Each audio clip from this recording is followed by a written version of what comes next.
है इस समय कह लीजिए व्यंजन संधि का एक सीरीज चला रहे हैं और उस सीरीज में हमारा ये लगभग छठा सीरीज है। यानी हम इसमें जो है लगभग सचुत्व संधि, षष्टुत्व संधि, चतुर्व संधि, लत्व संधि और जसत्व संधि, ये सारी संधियां क्रम वाइज पढ़ चुके हैं। जिस तरह इन संधियों को पढ़े हैं उसी तरह हम अनुस्वार संधि को भी पढ़ेंगे। सबसे पहले इसके सूत्र को जानेंगे, इसके नियम को और इसके उदाहरण, और अंत में छोटी सी प्यारी सी ट्रिक के बारे में जानेंगे। अनुस्वार संधि को डीपली जानना है तो वीडियो को पूरा जरूर देखिएगा। तो चलिए शुरू करते हैं। अनुस्वार संधि। संस्कृत में अनुस्वार संधि की जब भी बात आएगी तो हमें सबसे पहले ये समझना है कि अनुस्वार संधि जो है संस्कृत में व्यंजन संधि से रिलेटेड संधि है। ठीक है, अब इसका सूत्र क्या है? इसका सूत्र है हमारा मु अनुस्वार। क्या है? मु अनुस्वार। ठीक है, ये तो इसका क्या है? सूत्र है। ठीक है, और मैंने आप लोगों को बोला है कि यदि आपको सूत्र जो है संस्कृत लिए है तो सूत्रों को तोड़ना आना चाहिए, और वो सूत्रों को जब हम तोड़ते हैं और उसका अर्थ निकाल लेते हैं तो आधा काम हमारा वहीं पे हो जाता है। तो चलिए वो अनुस्वार सूत्र को तोड़ते हैं। तो इस सूत्र को जब हम तोड़ेंगे तो क्या निकल के आएगा? एक आएगा मो और एक आएगा क्या निकल के? अनुस्वार। ठीक है, तो जो हमारा सूत्र मो में क्या है? म है, और अनुस्वार में क्या है? ये तो हम लोग ये जो है हम लोग जानते हैं ना क्या है? संस्कृत में इसको हम क्या बोलते हैं?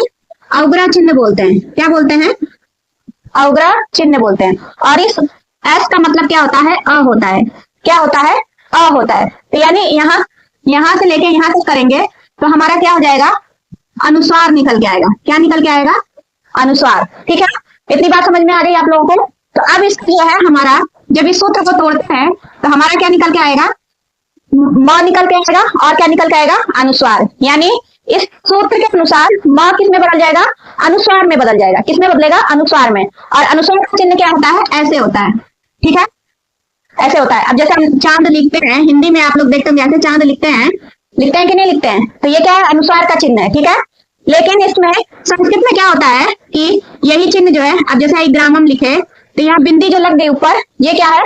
बिंदी अनुस्वार का निशान है या चिन्ह है। ठीक है, तो जो भी हमारा संस्कृत में शब्द है और उसमें जो है बिंदी लगा हुआ है, वो किस तरह से इसका नियम बनेगा उसको समझ लीजिए कि मो अनुस्वार संधि जो है इसमें म जो रहना चाहिए, और यही म क्या है? किसमें बदल जाएगा? अनुस्वार में बदल जाएगा। ठीक है, लेकिन इसको जो है अच्छे से समझने के लिए इसके नियम को हमें जानना जरूरी है। तो इसका नियम क्या बनता है? इसका नियम बनता है हमारा, इसका नियम हमारा क्या बनता है कि म अनुस्वार, यानी पहले पद में क्या हमारा होना चाहिए? म होना चाहिए। ठीक है, प्लस जो दूसरा वर्ण है, ठीक है, उसमें क्या होना चाहिए? हल वर्ण। हल वर्ण किसको बोलते हैं हम लोग? संस्कृत में, हिंदी में समझ लीजिए जो व्यंजन वर्ण होते हैं, या इंग्लिश में जो कंसोनेंट वर्ण होते हैं, उसी को संस्कृत में हम व्यंजन वर्ण भी कहते हैं, और इन्हीं व्यंजन वर्णों को हम हल वर्ण भी कहते हैं। ठीक है, तो यहाँ पे क्या होना चाहिए? हल वर्ण। हल वर्ण का मतलब क्या है? हमारा व्यंजन वर्ण से है। इससे मतलब है व्यंजन वर्ण से है। ठीक, यानी हमारा म होना चाहिए प्लस व्यंजन वर्ण, और फिर क्या बनेगा? हमारा अनुस्वार बन जाएगा। यानी ऐसे चिन्ह लगा हुआ बिंदी। ठीक है, या आप ऐसे लिख सकते हैं बराबर अनुस्वार। ठीक है, ऐसा चिन्ह जो है म जो है हमारा किसमें बदल जाएगा? अनुस्वार चिन्ह में बदल जाएगा। तो म का अनुस्वार चिन्ह में बदलना ही क्या कहलाता है? अनुस्वार संधि कहलाता है। यानी वो अनुस्वार का मतलब क्या हुआ? म किस में बदलेगा? अनुस्वार में बदलेगा। ठीक, ये बात आपको समझ में आ गई? तो इसका नियम क्या बन जाएगा हमारा कि जो है पद है उसमें म होना चाहिए, और जो दूसरा पद है उसमें क्या होना चाहिए? व्यंजन होना चाहिए। बनेगा क्या हमारा? ये जो है किसमें परिवर्तन होगा? इस म में। ये जो म किस में बदल जाएगा? अनुस्वार में बदल जाएगा। ठीक है, ये जो म है किस में बदल जाएगा? अनुस्वार में बदल जाएगा। और यहाँ पे ये जो कंपल्सरी है कि व्यंजन वर्ण ही होना चाहिए, स्वर नहीं काम करेंगे। ठीक है, ये जो यहाँ पे है सिर्फ व्यंजन वर्ण होंगे, और जो स्वर वर्ण है वो क्या होंगे? नहीं होंगे। ठीक, इतनी बात समझ में आई आपको? अनुस्वार संधि में क्या कि म प्लस व्यंजन वर्ण। ठीक है, स्वर यहाँ पे नहीं है, व्यंजन वर्णों का काम है। और यही म क्या बन जाएगा हमारा? अनुस्वार का रूप ले लेगा। इसका रूप ले लेगा? अनुस्वार का ले लेगा। यानी ये जो म है किस में बदल जाएगा? अनुस्वार में बदल जाएगा। ठीक, ये समझ में आती है? तो इसका जो है नियम बन जाएगा म प्लस व्यंजन वर्ण प्लस क्या हो जाएगा? अनुस्वार। ठीक, म प्लस व्यंजन वर्ण बराबर क्या हो जाएगा? हमारा जो म है वो किस में बदल जाएगा? अनुस्वार। अनुस्वार में बदल जाएगा और अनुस्वार में बदलना ही अनुस्वार संधि कहलाएगा। ठीक, तो इस पद में माँ कंपलसरी होना है, ठीक है, और जो दूसरा पद है उसमें कौन सा वर्ण होना चाहिए, व्यंजन होना चाहिए, तभी जो है अनुस्वार संधि काम करेगी, नहीं तो नहीं करेगी। ये कंडीशन होनी चाहिए कि पहला पद है उसका अंतिम वर्ण क्या होना चाहिए, म होना चाहिए, और जो दूसरा पद है उसमें व्यंजन वर्ण होना चाहिए, स्वर वर्ण काम नहीं करेंगे, और यही म जो है किसमें बदल जाएगा, हमारा अनुस्वार में बदल जाएगा। तो सूत्र आपको समझ में आ गया कि सूत्र है म अनुस्वार, यानी म और क्या निकला, अनुस्वार निकला। अब नियम के अनुसार क्या हो गया कि पहला जो पद है उसमें म रहेगा, दूसरा जो पद है उसमें व्यंजन वर्ण रहेगा, और यही म इसमें अनुस्वार में बदल जाएगा, और म का अनुस्वार में बदलना ही क्या कहलाता है, हमारा अनुस्वार संधि कहलाता है। ठीक है, इतनी बातें सबको क्लियर हुई। अब चलिए जानते हैं उदाहरण। उदाहरण के जरिए आपको मैं बता दूं, ठीक है, अनुस्वार संधि भी क्या है, इजी है। ठीक है, जैसे हमारी लत्व संधि इजी थी, षष्ठुत्व, सचुत्व, जसत्व और चतुर्व, इन संधियों की अपेक्षा लत्व संधि और अनुस्वार संधि, ये बाद की जो संधि है वो इजी है। कठिन क्यों लगती है, क्योंकि हमको उतना पढ़ाया नहीं जाता, इसलिए कठिन लगती है। व्यंजन संधि में अक्सर जो सभी लोग सचुत्व संधि पढ़ाएंगे, षष्ठुत्व पढ़ाएंगे, जसत्व पढ़ाएंगे, चतुर्व पढ़ाएंगे, लेकिन इसके बाद की जो संधियां आती हैं लगभग एकाकी, बहुत ही कम लोग रेस है कि पूरा पढ़ाएं। आप क्या है कि मतलब कि चैनल पे हमको क्या है वही वीडियो डालनी है जो बच्चे सर्च करते हैं, और स्टेप बाय स्टेप जो है बहुत कम लोग पढ़ाते हैं, तो इसलिए संधियां उतनी जानकारी में नहीं होने की वजह से ही कठिन लगती हैं। जानकारी हो जाएगी तो ये सारी संधियां, बाद वाली जो संधियां है पहले वाली संधियों की अपेक्षा सरल है। तो चलिए अब हम लोग जान लिए, क्या सूत्र जान लिए, म अनुस्वार, अनुस्वार संधि का सूत्र है म अनुस्वार, नियम क्या है, म प्लस व्यंजन वर्ण बराबर क्या बन जाएगा, हमारा अनुस्वार संधि। अब जानते हैं उदाहरण, क्या जानते हैं उदाहरण। उदाहरण को जानने के लिए हमें जो है इसके नियम को समझना पड़ेगा। ठीक है, व्याकरण विधि, इसमें जो है दो उदाहरण दिए हुए हैं, एक दिया है हरिम वंदे, क्या दिया है, हरिम वंदे, और दूसरा क्या दिया है, अहम गच्छामि, अहम गच्छामि। आप लोगों की बुक में यही दो उदाहरण जो है मेन है, लेकिन और भी उदाहरण है, जैसे त्वम करोसि, ग्रामम गच्छति,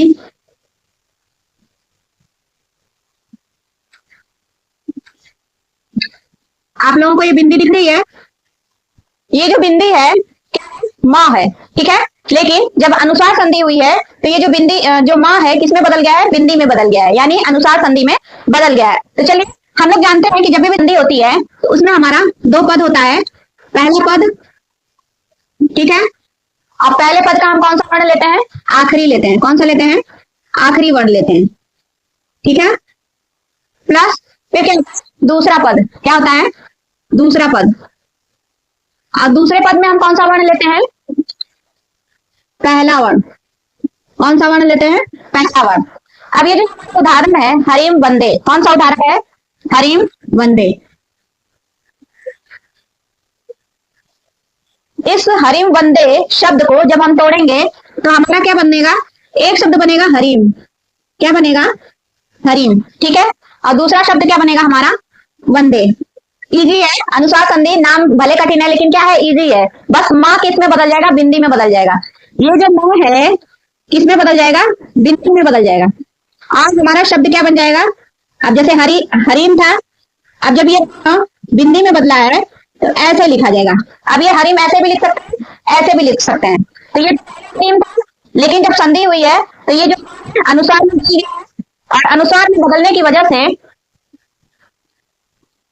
अब समझ में आ जाएगा, हरिम में जो माँ है वो किसमें बदल गया, बिंदी में बदल गया, और ये जो बिंदी है, हरिम जब बिंदी लग जाएगा माँ की जगह तो ये हरिम ऐसे लिखा जाएगा, ठीक है, और जो दूसरा शब्द है हमारा वंदे, वो तो ऐसे ही लिखा जाएगा, ठीक है। अब देखिए जो ये वंदे शब्द है इसमें वह क्या है, व्यंजन वर्ण की नहीं है, व्यंजन वर्ण नहीं। अभी जो हम नियम पढ़े, नियम है कि माँ प्लस व्यंजन वर्ण पढ़े ना अभी, अब ये जो माँ है किसमें बदला है, अनुस्वार संधि में बदला है। अनुस्वार संधि का मतलब क्या है, ये जो माँ है अनुस्वार में बदल गया है, ये जो माँ है बिंदी में बदला।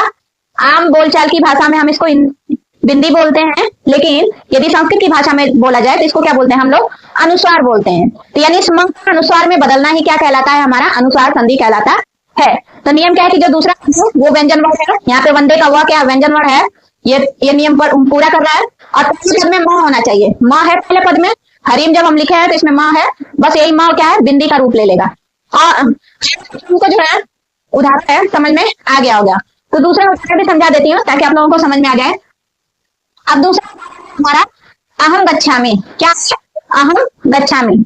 ये जो हमारा दूसरा उदाहरण है, अहम गच्छामि।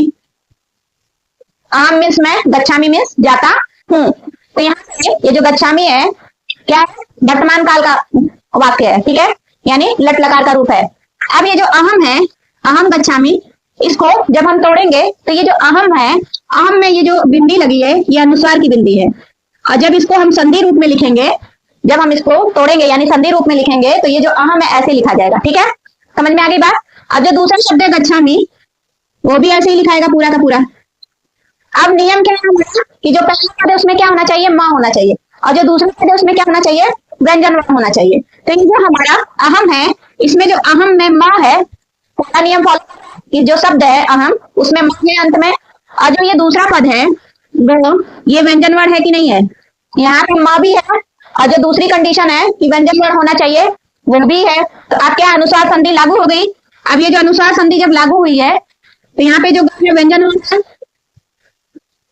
और ये जो हमारा किस में बदल जाएगा, अनुसार में बदल जाएगा, ठीक है। यानी ये जो अहम था ऐसे लिखा हुआ था, लेकिन जब अनुसार संधि हुई है तो ये जो म है किसमें लिखा गया, ऐसे बिंदी के रूप में लिखा गया। मैं बिंदी बड़ा बना दे रही ताकि आप लोगों को समझ में आ जाए। ये जो बिंदी बनी है ना, इसी को अनुस्वार बोला जा रहा है। और प्लस क्या हो जाएगा, गच्छामि। बाद की जितनी भी संधियां हैं सब सरल है, बस क्या है उतना हम लोग पढ़ते नहीं है कि कठिन लगती है, ठीक है। और सरल बनाने के लिए आप लोगों को क्या है, प्रयास करना पड़ेगा। हो जाएगा हमारा अहम गच्छामि, ठीक है। तो बस म जो है वो बिंदी रूप में जब बन जाएगा तो इसी को संस्कृत व्याकरण की भाषा में क्या बोल रहे हैं हम लोग, अनुस्वार संधि। यानी म जो है वो किसमें परिवर्तित हो गया है, अनुसार चिन्ह में बदल गया है, तो इसीलिए इसको क्या कह दिया गया है, अनुसार संधि। बस पूरा निचोड़ जो है इस संधि का ये निकल के आता है, ठीक है। अब जैसे लट संधि में ल बनना है, षष्ठुत्व संधि में स और च बनना है, षष्ठुत्व में मूर्धन्य श और ट बनना है, और चतुर्थ संधि में आपका चर बनना है, जसत्व संधि में जस प्रत्याहार बनना है, ठीक है। उसी तरह इसमें जो है हमारा क्या बन रहा है, जो म है किसमें बदल जा रहा है, अनुसार में बदल जा रहा है, इसीलिए इस संधि का नाम क्या पड़ गया, अनुसार संधि। तो ये तो हो गया उदाहरण के जरिए मैंने 2 उदाहरण बता भी दिए, आप लोगों को समझ में भी आ गया होगा।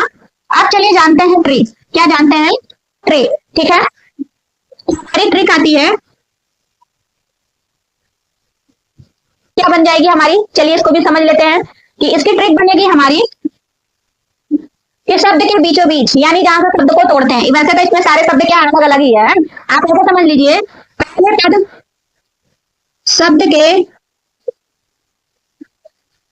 पहले पद में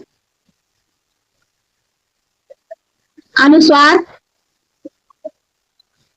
चिन्ह, यानी ऐसे लगा होगा, ठीक है।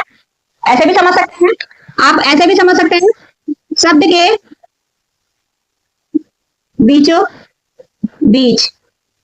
अब ये हरिम बंदे जो दोनों शब्द है उसके बीच में ही ना अनुस्वार का चिन्ह लगा है, शब्द के बीचों बीच जहां से हम संधि क्या करते हैं, तोड़ते हैं, बीचों बीच अनुस्वार चिन्ह, यानी ऐसे देखने को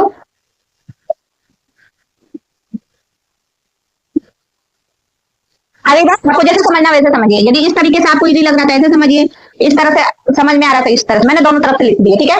तो ये अनुस्वार संधि मतलब बहुत समझिए, बहुत सिंपल है, बहुत सरल है, बस उसका क्या है थोड़ा सा वो लग रहा होगा। लेकिन अनुस्वार मतलब जब आदमी समझ जाएंगे कि अनुस्वार किसे कह रहे हैं तब तो भी आपके लिए ये संधि क्या है, इजी है। तो अब ये देखिए हरिम बंदे, ठीक है।